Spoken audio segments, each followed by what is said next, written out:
കേരളമടക്കമുള്ള സംസ്ഥാനങ്ങളെ കരിച്ചു കളയാനുള്ള കരുത്തുമായി വീണ്ടും ഒരു എൽനിനോ വരുമോ?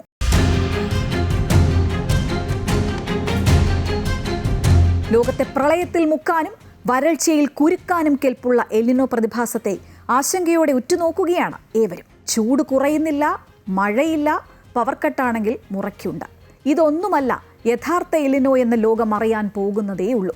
പസഫിക് സമുദ്രത്തിൽ അതിശക്തമായ എൽനിനോ രൂപപ്പെടുന്നതായി US ആസ്ഥാനമായുള്ള നാഷണൽ ഓഷ്യാനിക് ആൻഡ് അറ്റ്മോസ്ഫെറിക് അഡ്മിനിസ്ട്രേഷന്റെ അറിയിപ്പ് വന്നിരിക്കുന്നു.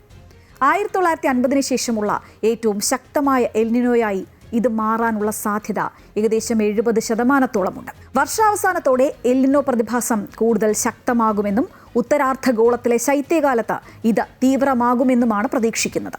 ഇനി ഇത് ഇന്ത്യയെ ബാധിക്കുമോ എന്നുള്ളതാണ് ചോദ്യം. ഇന്ത്യയെ സംബന്ധിച്ചിടത്തോളം ഇതിന്റെ ഏറ്റവും വലിയ പ്രത്യാഘാതം ഈ വർഷത്തെ തെക്കു പടിഞ്ഞാറൻ മൺസൂൺ അവസാനിച്ചതിന് ശേഷമായിരിക്കും. ഇന്ത്യൻ മഹാസമുദ്രത്തിലും സമീപ പ്രദേശങ്ങളിലും എൽനിനോയുടെ സ്വാധീനം പ്രകടമാകാൻ സാധാരണയായി ആഴ്ചകൾ എടുക്കാറുണ്ട്. നിലവിലെ മൺസൂണിനെ ഈ പ്രതിഭാസം ഇതുവരെ ബാധിച്ചിട്ടില്ല എന്നാണ് ഇന്ത്യൻ കാലാവസ്ഥാ വകുപ്പ് പറയുന്നത്. തങ്ങളുടെ പ്രതിമാസ എൽനിനോ സൗത്തേൺ ഓസിലേഷൻ ബുള്ളറ്റിനിൽ ഉത്തരാർദ്ധഗോളത്തിലെ ശൈത്യകാലത്ത് ശക്തമായ എൽനിനോ ഉണ്ടാകാൻ 90% സാധ്യതയുണ്ട് എന്ന് national oceanic and atmospheric administration പറയുന്നു. ഈ വർഷാവസാനം, അതായത് ഒക്ടോബർ ഡിസംബർ ഒക്കെ ആകുമ്പോൾ 1950 എൽനിനോയേക്കാൾ തീവ്രതയേറിയ ചരിത്രപരമായ പ്രതിഭാസത്തിന് സാധ്യതയുണ്ട് എന്നാണ് അറിയിപ്പ്. ജൂലൈ മാസത്തിൽ നിലവിലെ എൽനിനോ കൂടുതൽ ശക്തമായെന്നും വരും മാസങ്ങളിൽ അത് വീണ്ടും രൂക്ഷമാകുമെന്നും മുന്നറിയിപ്പുണ്ട്. അതിനാൽ തന്നെ എൽനിനോയുമായി ബന്ധപ്പെട്ട പ്രത്യാഘാതങ്ങളും രൂക്ഷമായിരിക്കാനും സാധ്യതയുണ്ട്. ഇനി എന്താണ് എൽനിനോ എന്നറിയണ്ടേ?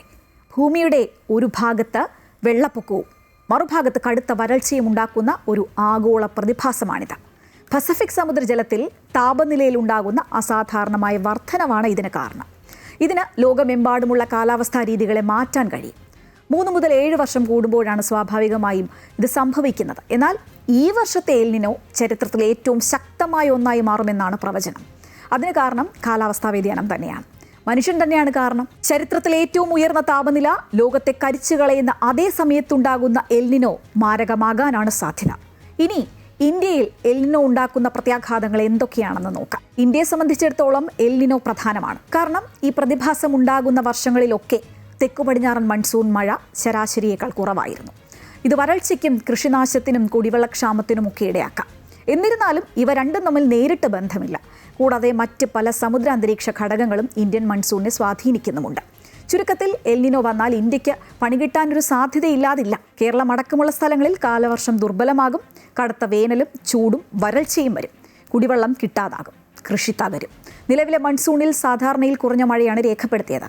ജൂൺ 1 മുതൽ ഓഗസ്റ്റ് 13 വരെ ഇന്ത്യയിൽ 491.8 മില്ലിമീറ്റർ മഴ ലഭിച്ചു. ഇത് സാധാരണ ലഭിക്കേണ്ടതിനേക്കാൾ 12% കുറവാണ്. ജൂണിൽ 35.4% കുറവ് രേഖപ്പെടുത്തിയപ്പോൾ ജൂലൈയിൽ മഴ ഏകദേശം സാധാരണ നിലയിലായിരുന്നു. ഓഗസ്റ്റിലും മൺസൂൺ സീസണിന്റെ ശേഷിക്കുന്ന സമയത്തും സാധാരണയിൽ കുറഞ്ഞ മഴയാണ് IMD പ്രവചിച്ചിരിക്കുന്നത്. എന്നിരുന്നാലും എൽനിനോ രൂപപ്പെടുന്ന സമയക്രമം നിലവിലെ മൺസൂണിലുള്ള ഇതിന്റെ സ്വാധീനത്തെ പരിമിതപ്പെടുത്തിയേക്കാം.